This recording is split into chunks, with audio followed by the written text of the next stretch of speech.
Let us speak now of vibration. Welcome to Expand Your Mind. Today's topic is something that is all-encompassing and that few people understand the reach and implications of.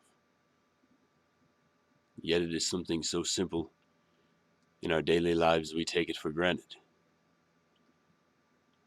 Vibration and frequency are two of the most powerful forces that are underutilized. Everything vibrates. If you follow string theory, or the components thereof, you know that at the smallest possible scale, everything in existence is constantly wiggling back and forth, vibrating like a string plucked to play the most beautiful music. And speaking of music, all it is vibration, all sound in fact. Which brings me to my first point. You'll hear me mention Alan Watts a lot. But the truth is, the man had some very sage wisdom. There is an old adage, not an adage really, not really a true question. A riddle, per se, but not really. The saying goes, if a tree falls in the woods and no one is around to hear it, does it make a sound? I always thought the answer to this was obvious. Yes, until I heard Alan speak of it. The truth of the matter is, I never really understood until he explained it in a way that made sense to me. And so here, I will try to explain it in a way that makes sense to you. Sound itself doesn't exist until it enters our ear. There is no sound. There is only vibration. Sound is what your brain interprets that vibration to be. So, if there is nobody around whose ears that vibration can fall on, there is no sound. Why do I bring this up? Well, obviously we're talking about vibrations. But why are vibrations so important? Well, there's something called resonating frequency, and everything that exists has one. Basically, if you play an object's resonating frequency and aim it at said object, it will cause the object to vibrate, because the two objects are in tune and resonating at the same frequency. This is known as resonation. It's also a kind of feedback loop. Vibration is not only dominant in music, but everywhere else as well. If you follow numbers, or have ever heard of a man named Nikola Tesla, you'll be well aware of the numbers 3, 6, and 9, and the power that he believed they held.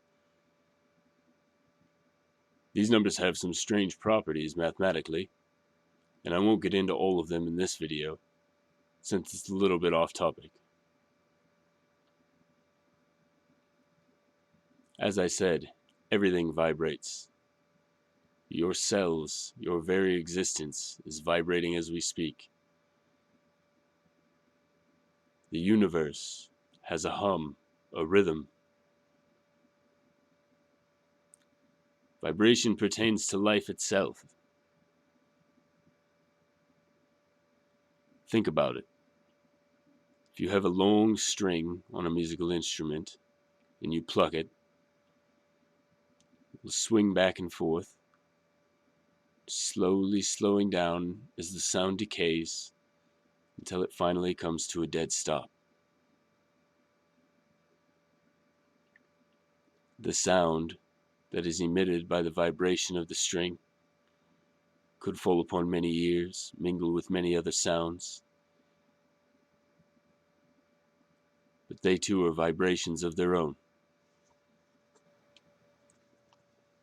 Vibration, resonating frequencies are so strong that we know now they are capable of levitating small objects. So why does it seem far-fetched to us to hear that our ancestors had ways of levitating stones with sounds. Most of the stories even say this was done vocally, a few with devices, but all of them involve moving massive rocks with nothing but resonating frequencies and sound waves. A powerful story, no doubt, one that assuredly would be chalked up by most as just a myth. The very beating of your heart, another vibration in slow motion, keeping time like a musical instrument or a metronome, tick, tock, pulsing. There would be no rhythm without vibration, and life has its own rhythms.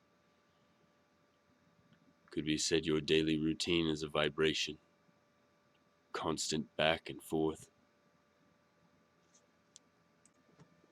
The binary code that runs your machinery, constant vibration, back from ones, back to zeros, ones, zeros, 1, 1, 0, constantly oscillating back and forth between a state of on and off, but always vibrating.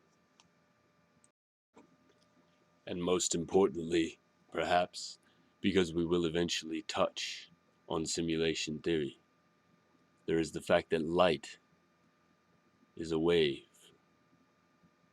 It's constantly oscillating back and forth, vibrating.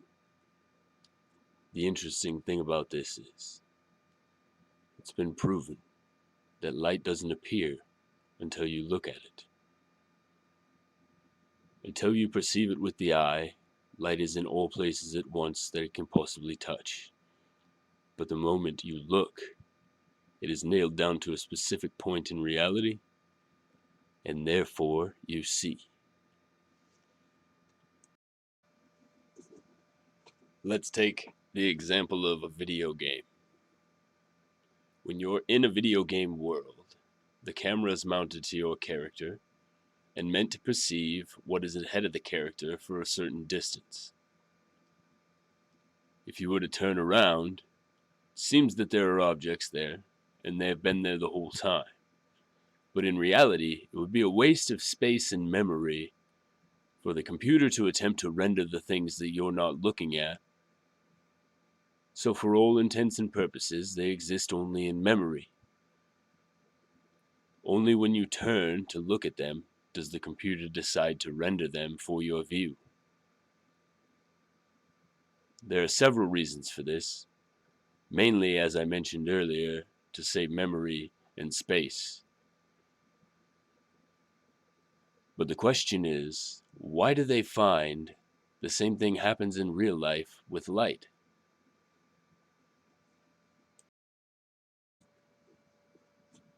That's it. Something to keep in mind over the course of our following discussions, because we will return to and bring up the concept of vibration quite frequently. If you haven't already, don't forget to leave a like on this video and hit that subscribe button for future videos, because there's plenty more to come.